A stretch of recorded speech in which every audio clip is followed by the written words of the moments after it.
People say that the third shot is the most difficult shot in pickleball, and they're probably right. And today, I'm gonna show you how being big, like me, up at the net can help you make your opponent's third shots even more difficult. The 4 shots that you need are the roll volley, the counter, the step back, and the reset. So the first quick tip is not related to those 4 shots, but it's more of a strategy thing. If I'm the person starting up at the net and my partner is back there returning, I should be responsible for taking about 2/3 of the court. I obviously have my side, but I should also be looking to come over and attack some of those center balls. So if I'm returning, I want my partner to do the same thing and play about 2/3 of that court, because if I hit that return, I might only make my way up to that transition zone. My partner up at the net needs to be big and take those balls from a higher position. So the first of the 4 essential shots here is the roll volley. If your opponent leaves that third shot drop just a little bit too high, we can put a lot of pressure on them by rolling up the back of the ball and trying to keep them back. I have a whole video on the roll volley, and we're gonna demonstrate a few of them right now, but know that the roll volley is the #1 option when you're hitting that 4th shot. This video is brought to you by Lobster Ball Machines. Partners like Lobster make it possible for me to make these videos, so please use the link in the description to check them out and use the code below to save money on your order. So for this one, I'm gonna set up my lobster ball machine to feed some shots that are attackable, but not necessarily overheads. So my objective here is to get the lobster to feed the ball, and it's going to be landing right around that kitchen line. To do that, I put the speed right at around 25 miles per hour. I give the ball a little bit of topspin, and I have a decent amount of elevation on that.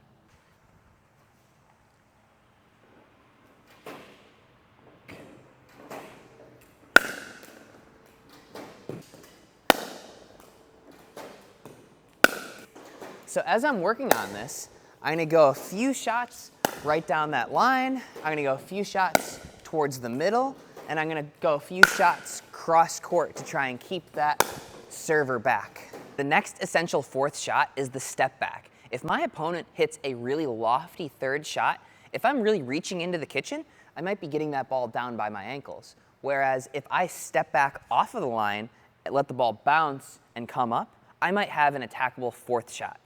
So for this drill, what I'm gonna do is I'm gonna have a partner who's just working on their normal 3rd shots. And I'm gonna try and make the decision, can I get this ball out of the air or should I let it bounce? What's going to get me a higher point of contact?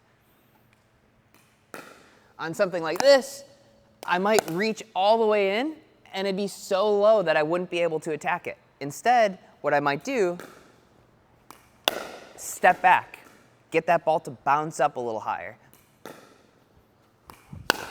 From that position, I can really attack this shot. And I'm gonna work on hitting this again to all of the different spots. A couple down the line, a couple to the middle, and a couple right back at that server.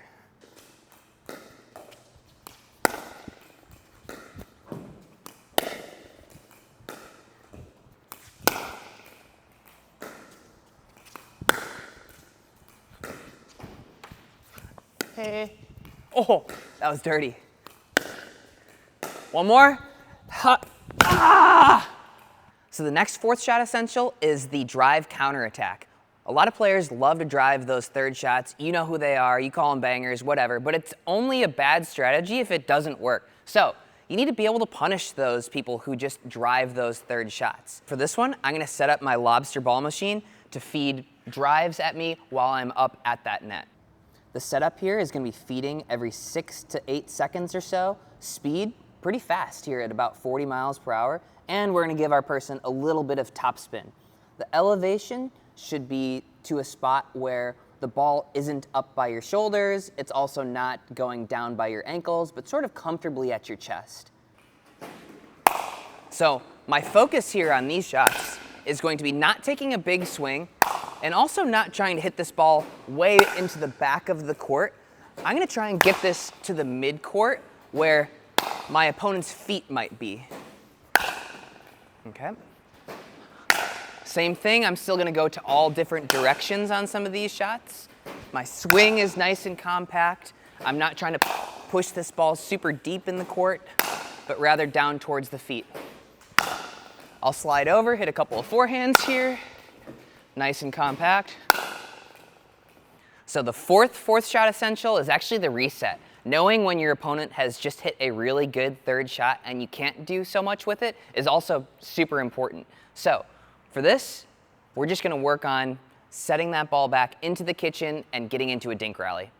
So if my opponent hits a good drive that I can't counterattack, I'm just gonna work on resetting that ball sort of into the kitchen, softening the hand and not trying to do too much, not trying to counterattack here. Same compact swing here. Just working on softening that ball up, getting into that dinking rally. If they hit too good of a drive, we're just gonna let them come on into the kitchen.